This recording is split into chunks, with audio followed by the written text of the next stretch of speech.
So the last couple of days, I've had quite a few of my friends ask me my thoughts about Afghanistan, which makes sense. I've done, just a hair under 5 years total there, both with the U.S. Army and as a defense contractor. And I've been telling them all the same thing. If anybody actually thought that Afghanistan was going to turn out somehow different than what's happening right now, they're a fucking idiot, or they've never been there. And the reason for that is very simple. And this reason may get me in some trouble, but I really don't care. The reason for that is officers. Officers are the fucking problem in Afghanistan. When I say officers, I'm not talking about all officers. I'm talking about just officers in general, the culture that they have. Because few people realize this outside of the U.S. military.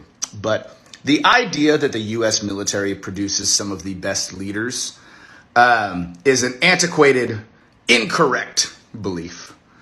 And the idea that integrity is a value that is held dear in the U.S. military is a fallacy. Even though it is one of the Army values, it is a value that has given way to self-serving and the desire to get a good evaluation and get promoted.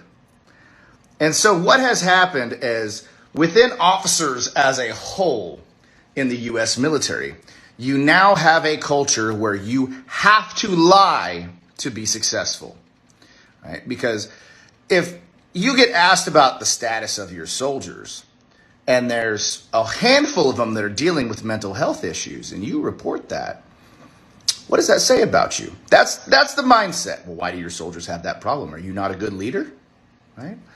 And so anybody who's been in the military, you know this and you've seen this, right? How many times does somebody ask the commander, hey, are you up? What's the status of your vehicles? Oh, they're all green. They're all green, right? When you know they're not. You know they're, because you're the dude who just had to PMCS that vehicle. You just had to check it and you know it's not green. But no, it's all green. It's all green. Why? Because in a world, in a culture where everybody has to lie to be successful, if you're the one person being honest, it's going to make you look bad. If every other commander, if every other officer out there is lying and saying, no, everything's up, everything's green, and you're the one that says, no, I'm not green. I'm sorry. I've got soldiers with mental health issues. We're low on ammo. Our vehicles are busted up and broken. And I don't know what happened to my building, but my computer's missing. You're the dumbass. You're the one who's going to be in trouble for that, obviously, right? We've bred a culture of lying. So how has this affected Afghanistan?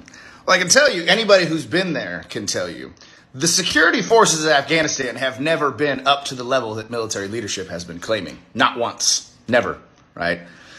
I've met some fantastic people in Afghanistan. I've worked with some fantastic people. I've worked with some quality soldiers. I've worked with some quality leaders. However, the Afghan security forces as a whole have never been up to the level that United States military leadership has claimed they are at. It's never happened. It's never happened. Now, whether that was willful or not, who knows? But the fact of the matter is, you have these captains, majors, lieutenant colonels who are in charge of embedded training, and they are constantly reporting, no, my soldiers are great. No, these Afghan soldiers are fantastic. They're doing a wonderful job. Why? Because that's what everybody else is reporting. And if you're the one person who is honest and says, oof, no, big old bag of oof, no, these guys are not ready, leadership is immediately going to question your capability. And why aren't you getting them to the level that they need to be? Well, I'm sorry, some people just suck. It is what it is. Some people are not meant to be soldiers, right? But everybody, for over a decade, for going on 20 years now, has been, oh, no, they're great. They're great. No, they're doing a great job. They're learning, oh, my soldiers are rock stars. These guys are fantastic. And that has a trickle-up effect. Now, everybody thinks, oh, these security forces are rocking it. These dudes are doing a fantastic job. When really, they've sucked since day one. And no improvements have been made in how we train them because everybody's been saying since day one, oh, no, this is working great. And who are the people that are sending those reports? Who are the people making those decisions? Officers. Don't get me wrong. I've done 17 years in the Army. I've met some fantastic officers. I've met some fantastic leaders. But by and large, a vast majority of them have zero integrity. Now, we can't necessarily blame them. That is part of their culture. That is what has been created by this monster that we have in the U.S. military of toxic leadership. But integrity is gone. And if you are the one person with integrity, you are questioned, you are drummed out as a piss poor leader, and you are bye-bye very quickly. That's the problem that's happened in Afghanistan.